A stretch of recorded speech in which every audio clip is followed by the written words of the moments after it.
Hey, welcome back to Ping Pong Flix. My name is Chris Wong. The Justice League movie is coming out in November after we get a taste of Wonder Woman in June. It is an incredible year for have two DC Extended Universe movies. I cannot wait to watch both of these films. And with these giant blockbusters coming out, I mean, Justice League, I've been wanting to see this ever since I was a kid. I wanted to see a live action version of this, and we're actually getting it in November. And with that giant mega movie coming out in November, there's going to be a lot of speculation, a lot of theories, and I have some of my own. But today I wanted to share something that I've seen on Facebook, I've seen on different boards, and it's been circling around. You've probably already seen it. Didn't really get a chance to talk about it because I really wanted to convey my thoughts about this image that's been circling around. Now, Superman dies at the hands of Doomsday. Spoiler alert, if you haven't seen Batman v Superman, I'm sorry. But yes, Superman dies at the hands of Doomsday. We already know that, so that's out of the way. Bam. So, after probably the opening scene of the war, and we know about the Mother Box, Darkseid, and everything, Steppenwolf, Bruce Wayne forms the Justice League minus Superman. We've seen that. We know that in the Justice League trailer. We know that's what's going to happen. Justice League, distracted by Parademons, Steppenwolf resurrects Superman. Now that was kind of a theory that's been going along for a while, that Steppenwolf will be the one to get Superman or Darkseid or whoever the evil villain is in this, and apparently it is Steppenwolf, that they will resurrect Superman and turn him evil. Will he going to be the black costume? I don't know, but that's what a lot of people are thinking. So this guy's incorporating this into his giant theory here.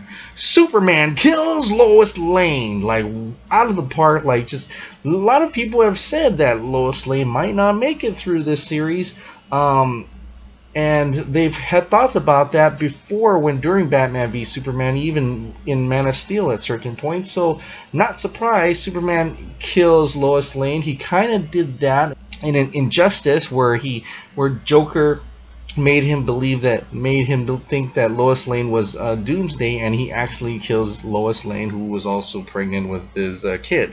We've seen the Knightmare sequence. We know that Zack Snyder kind of incorporates different comics, and Injustice was one of them. So not too surprising, a little bit shocking for me to see that. If this is true or not, I'm leaning against it's not true, but let's keep going. Justice League loses battle. Years later, Apocalypse Superman regime founded. This is when we get back to Batman v Superman in that Knightmare sequence, and we retell that sequence in not as a dream sequence, but an actual part of the movie. And this kind of excites me because I really loved that Knightmare sequence. I love that Mad Max tone it had. I loved how the world looked. I loved how different it was from the usual superhero movies you've seen, and I love that it catches that Injustice part of that Injustice flavor, and I really dug that word. I wanted to see more of that, and I'm so happy that if this is true, they could go back to that in a way. But let's keep going. Knightmare Batman is killed, and we kind of see that where Superman does his laser eye beams, and he cuts down Batman's crew, and then he uses his hand and punches Batman through the heart, or whatever he did, and that makes Bruce wake up. Now, if this is actually happening, that's why Knightmare Batman is killed, and Flash goes back in time at this point, informs Bruce, Lois is the key. Lois is the key. So there was another comic panel that someone made where it shows that Flash actually went back in time to see Superman. Maybe later on you guys can look it up. It's on Facebook. If you're catching this video from Facebook, you know what I'm talking about. But yes, Flash goes back in time, informs Bruce Lois is the key. This is the part where in Batman v Superman, this is the part that I think that it'd be kind of cool if Justice League revisited this sequence to make us understand the whole detail a little bit better, and just to expand it, just to come at full circle and have that realization of what Zack Snyder's vision was, its entirety was what he was trying to do. So something changes, bro. Lois keeps the spear, never drowns trying to retrieve it back. Now, she never drowned, so this one's kind of weird, but she never drowned in that instance. She kept the spear, so I think what he was trying to say, that Kryptonite spear stays in the possession of Lois. She doesn't do that thing where she throws it into the water for no good reason. I mean, you could have just kept it. I don't know why she did that, but Superman not distracted. Doomsday is killed earlier. He's taking out. I don't know if they're going to go this far, but then timeline changed. Superman never dies. Justice League is formed with Superman, and then Justice League beats Steppenwolf. Now, this is a lot. This is a lot to take in. This is a mega giant movie. If they were doing this, this almost feels like a two-parter in a way. But we don't know how far they're gonna go. The Justice League, from what we've seen in trailers, we've only seen a very partial. We've seen an opening where they had the war scene, seen him gathering the Justice League together, and I think maybe we've only seen one or two missions where they're filing about the Parademons. We haven't really seen Steppenwolf, although his axe flying by Aquaman seems to be the case.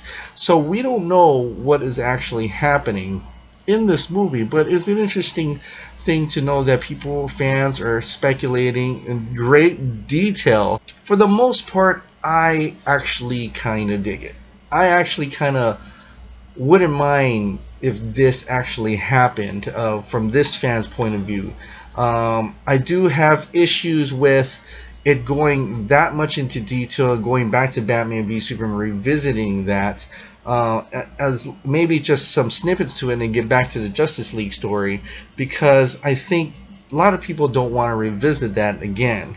But if it serves the story, then I can see it happening. Flash is a very good character with the ability to do that, and it would be kind of cool to see him work that into the Justice League, although this movie is going to be super long. If it really is 3 hours, then yeah, I can see it kind of happening. But I really truly believe that Knightmare sequence should be revisited, only because, and I've said this before, only because it was such a cool thing to show, and it's just happened so quickly and out of the blue in Batman v Superman. It would be such a shame to not really explain that in greater detail, about that world that could happen and how it's changed, how Lois is the key, all those factors. I mean, it would have been better if they weren't going to do anything of that. They should have just cut that out. Then again, we live in a world where Zack Snyder is maybe not even making all the decisions anymore, so we may not even see that. Interesting thing is this scene where in the Justice League trailer, I'm gonna go back and say that maybe that it already happened. So that's why Bruce is wearing the same goggles, seems like kind of without the Batman cowl, and he's in the snow finding Aquaman, and it's juxtaposed to him in the Knightmare sequence with the goggles, trying to find, accepting the green rock, which was actually a decoy. But it's like it happened. He realizes Lois is the key, so it already happened. The timeline has already changed at this point, and that's why he's in the snow with the horse and the goggles and everything, kind of like how he was in the Knightmare sequence, except he's not Batman and Apocalypse has not arrived. So that's to go against the grain from what I just said earlier, but it's just kind of cool that a lot of people are coming out with these different ideas, different speculations, different theories, and they're all pretty much acceptable to a certain point, because we don't really know what's going on, and we won't know until November. So I mean, I can't wait to see what actually happens. Is it going to go far into detail of Flash going back into time? Is it going to have any of that? Or is this just going to be a straight Justice League war or rehash of the cartoon, but in a bigger, giant special effects extravaganza scale? I don't know. In any case, I can't wait. What do you guys think about this particular fan's panel, and you can see it on Facebook. You can go ahead and look it up too. Someone had it down. There's also snippets of this that were in other theories that weren't kind of into detail like this, but it has that part where Superman kills Lois and Superman turning evil. You know, they're bits and pieces of it. I want to know your thoughts, and I've read some of your thoughts from earlier ones, but let me know, what do you think about this certain fan's opinion and his or her? I'm not sure who you are. Didn't have a name on it, but whatever this fan's theory on this, what do you guys think? Let me know down below. Alright, thank you so much for subscribing, and thank you so much for watching. I'll see you next time. Bye.